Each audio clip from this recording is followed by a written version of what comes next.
Hello guys and welcome to this new Total War Arena video. I'm Lord Ubuntu and today I'm going to show you my personal and favorite unit ability builds that I made for my T10 Barbarian Infantry Swordsman, the Oathsworn.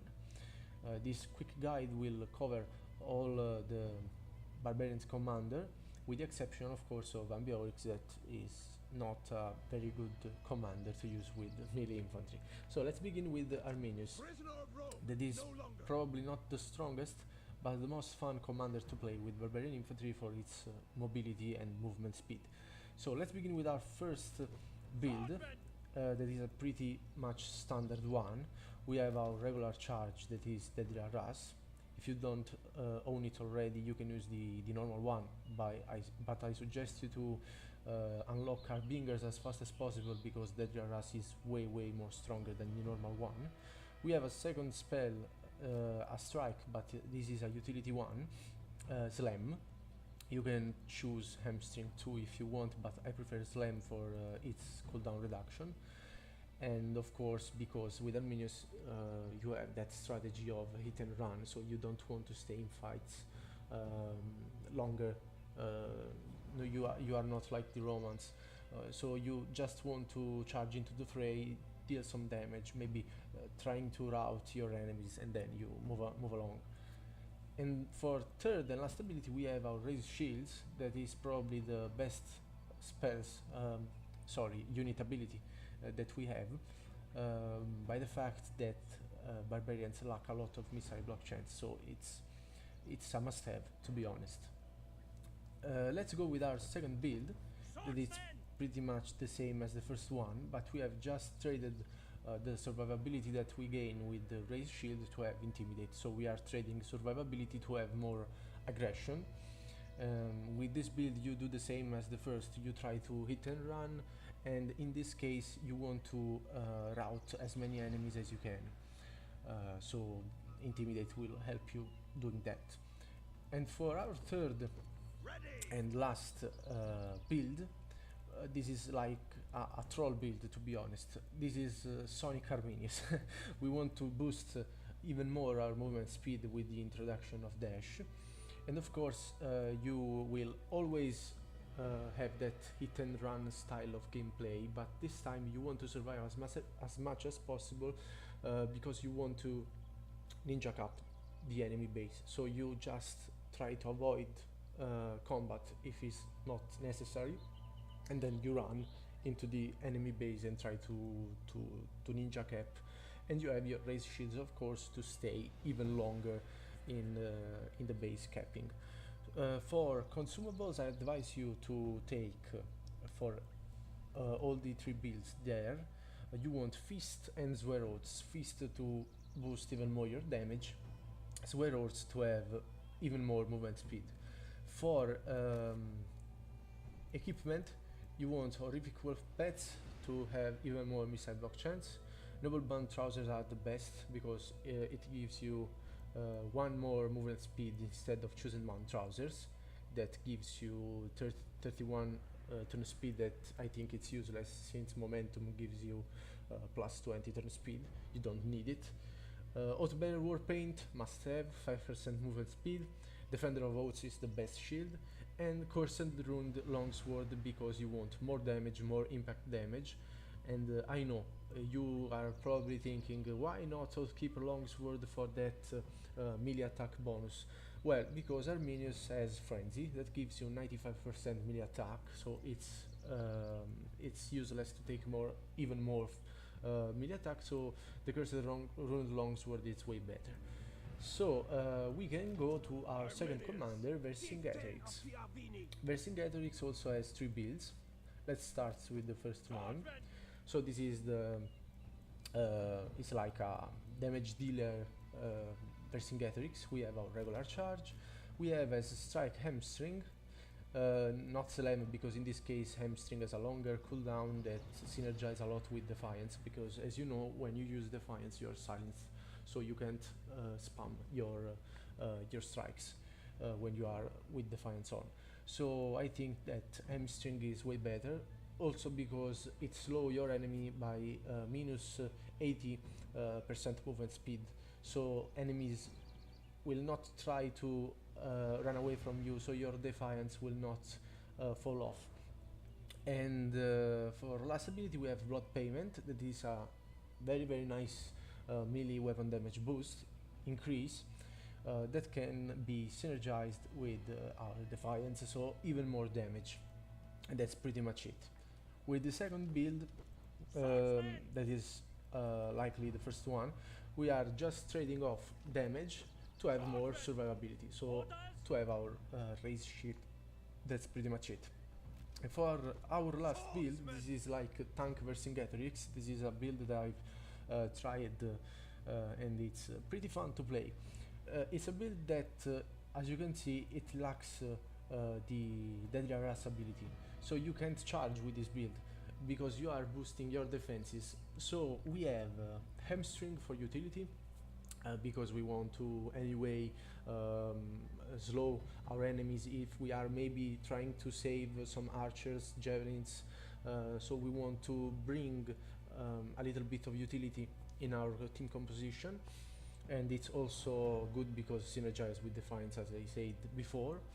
We have Brace that gives you 30% charge deflect, that can synergize a lot with our Iron Discipline, because Iron Discipline gives plus 20% charge deflect. So we have total, if we use both of them, we have a total of 50% charge deflect, and of course our raise shield, that is the best ability. So if you are asking yourselves why we don't have a charge, so let me explain the strategy behind this build. So we want to bait our enemies, because when another unit, probably a melee one, see a barbarian, they pretty much hit charging without even thinking.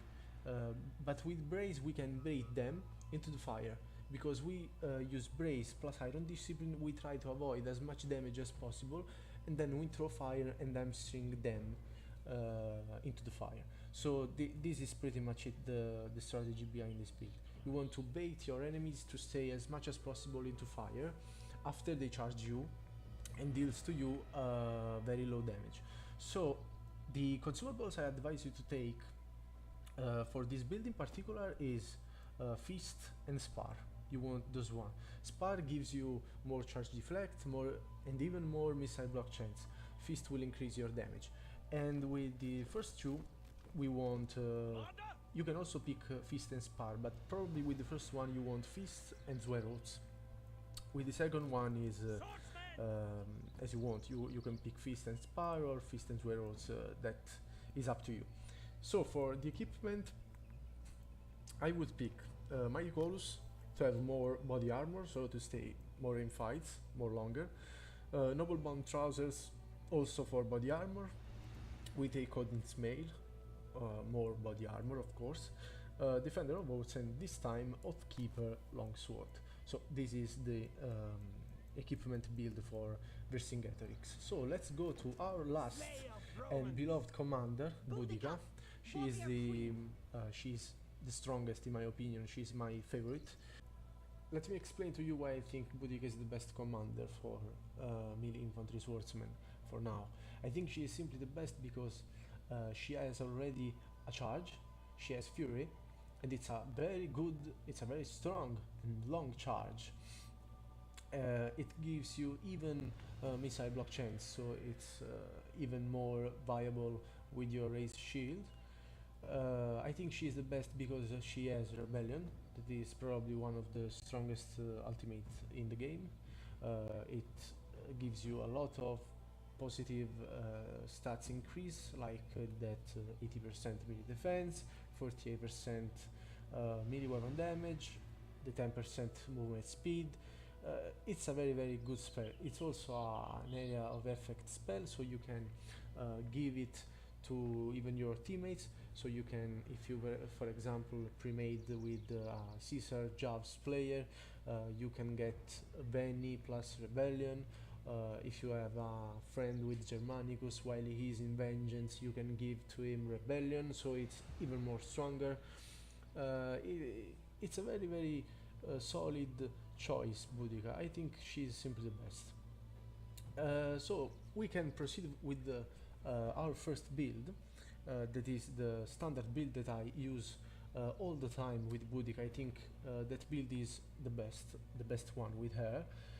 And so our first ability is hamstring. So we have a strike, an utility 1. We want to slow our enemy as more as possible, simply because we want to bait them. For example, a Germanicus charge in. We hamstring him after you use vengeance. We go away from him, wait till the expiration time of vengeance, then we can charge in again with our fury. Don't forget to use your ambush to increase your charge impact and charge damage, of course. So hamstring is very important. It deals even a good amount of damage. Clout is a strike damage ability. It's like a shield bash, and it deals tons of damage. It's a very strong ability that gives you 0 downside. We don't get a slow effect, no debuff at all. It has only a 20 seconds cooldown, that is okay. And for our last ability we have, of course, raise shields. That is very strong. Our second and last build is a Boudica DPS build, and we have our first 2 spells that are strikes, the lower cooldown ones. So we have Slam and Barbaric Slash, and our third and last spell is Blood Payment, that increase your melee weapon damage. So you can reach nearly 70% of melee weapon damage. It is 68%, and it's huge. So you just increase your damage even more, and you spam and cycle your strikes ability to perform even more damage. So this is pretty much it about Boudica builds. You can choose as consumables Feast and Spar. Is mandatory on the first one. On the second one you can swap Spar to have Swear Oaths to have more mobility. The equipment for the builds is this one for the first build. For the second one you want to swap I don't know why the consumable here is bugged. Okay, now it's right. You can swap Odin's Mail to have better Warpaint to increase even more your charge impact, so your possibility to deal even more damage while you are charging. And you can maybe pick Curse Rune Longsword if you want. You are not forced to. You can also use Oathkeeper if you want, but Cursed Rune Longsword will increase a little bit more your fury damage. So this is up to you. So this is pretty much it about this quick guide. I hope you find it useful in some way. I hope that you like this video.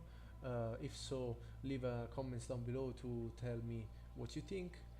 You can also leave a like and subscribe to my channel for future content.